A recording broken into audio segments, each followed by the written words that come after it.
He thought he was quietly skimming a corporate perk from a subordinate who didn't know any better. He had no idea he was actually slipping a financial noose around his own neck in front of our biggest client. This wasn't just a stolen bonus or a misappropriated gift card. These were 50-yard line tickets to see the San Francisco 49ers play in the Super Bowl. And the man he casually robbed to grease his own corporate wheels, that was me. Let me paint a picture of a guy pulling the strings. He was a senior partner at our consulting firm, and for this story, I'll just call him Richard. Richard was a corporate predator. He wore bespoke Italian suits that cost more than my car, yet he'd ruthlessly expense a $4 airport coffee without blinking. He had this infuriating habit of invading your personal space when he talked, constantly reeking of expensive gin and unearned entitlement. He always flashed a thin-lipped smirk that communicated one clear message: your hard work was his birthright. I was the day-to-day lead. I ground out the brutal billable hours for our most demanding account. Richard just swooped in quarterly to shake hands, flash his teeth, and steal all the credit. But this particular client and I actually respected each other. We were both rabid, die-hard Niners fans, the kind who live for freezing parking lot tailgates before the sun even comes up. Because I lived on his account and kept it running flawlessly, he slipped a pair of prime company-owned Super Bowl tickets to Richard and gave strict orders to surprise me with them as a massive thank you.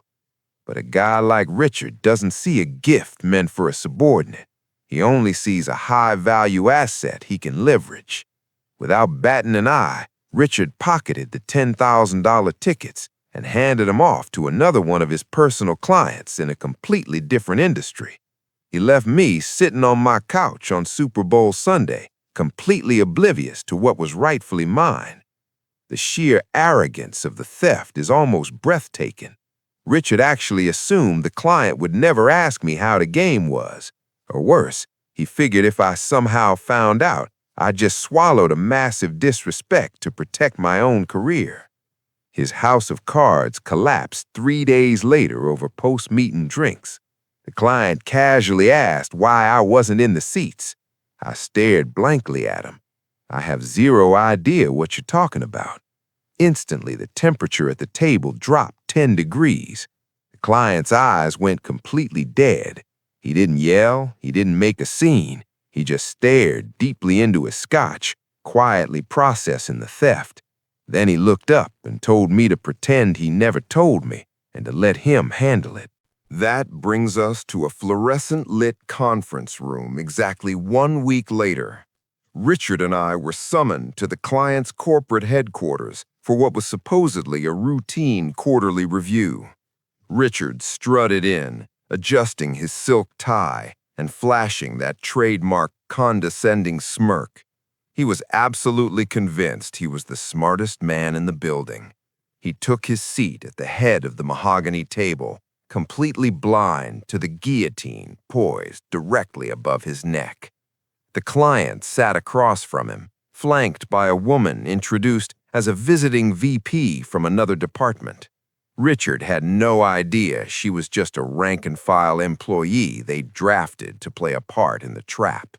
He just sat there, breathing in the boardroom air, completely unaware that his reputation, his profit share, and his ego were about to be publicly, methodically, and financially eviscerated.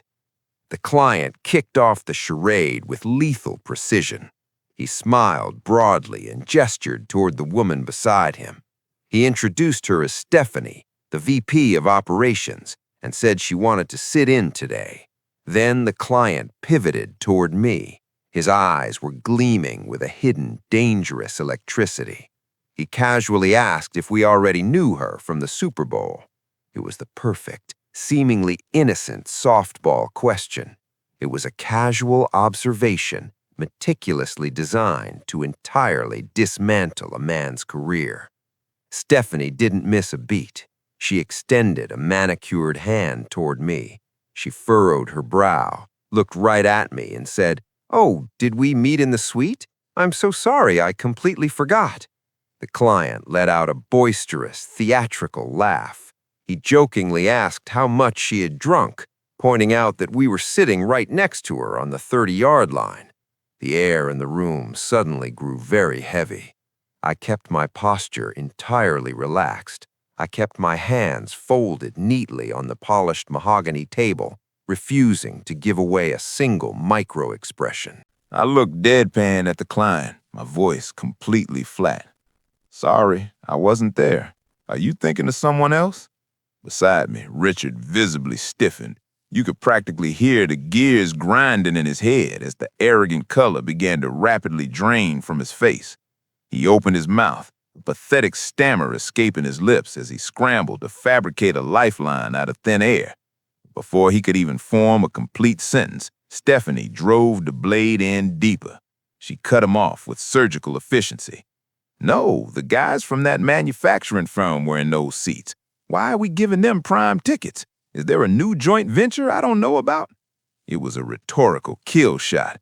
We all knew our consulting firm had absolutely no overlapping business with them whatsoever. And here is where the sheer, unadulterated audacity of the man truly shined. The client dropped the friendly facade entirely. He leaned forward across the mahogany table. He locked eyes with the partner, his voice dropping an octave. "Richard, I gave you those tickets for him." Richard's face flushed a violent, blotchy crimson. A thick bead of sweat actually broke out on his forehead. Cornered and desperate, he had the absolute nerve to try and throw me under the bus to save his own skin. He stammered, "Well, he couldn't make it. He must have given the seats away." He shot me a panicked, wide-eyed look, silently begging me to throw him a lifeline. I didn't flinch. I didn't rush to defend myself or express outrage. I let a suffocating 3-second silence hang in the air. Then I looked right at my sweating boss and whispered, "What are you talking about?" I slowly turned to the client. "You gave me tickets to the Super Bowl?" The client's voice instantly escalated, echoing sharply off the glass walls. "Richard, did you give my personal thank you gift away to another client?" Richard choked out something pathetic about a mixed-up schedule in the office, but it was already over. The trap had fully snapped shut. The client went completely, terrifyingly quiet. For what must have felt like a torturous eternity to Richard, the only sound was the faint hum of the overhead air conditioning. He declared the meeting over, his voice stripped of all warmth. He invited Stephanie to lunch, then shot Richard a dead stare. "I need to evaluate our relationship. Go home. Expect a call next week."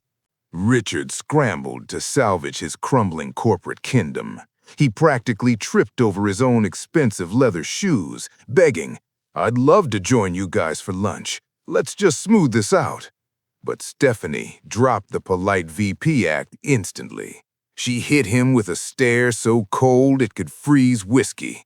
She snapped that it wasn't a good idea, motioning sharply to the front desk to see him out.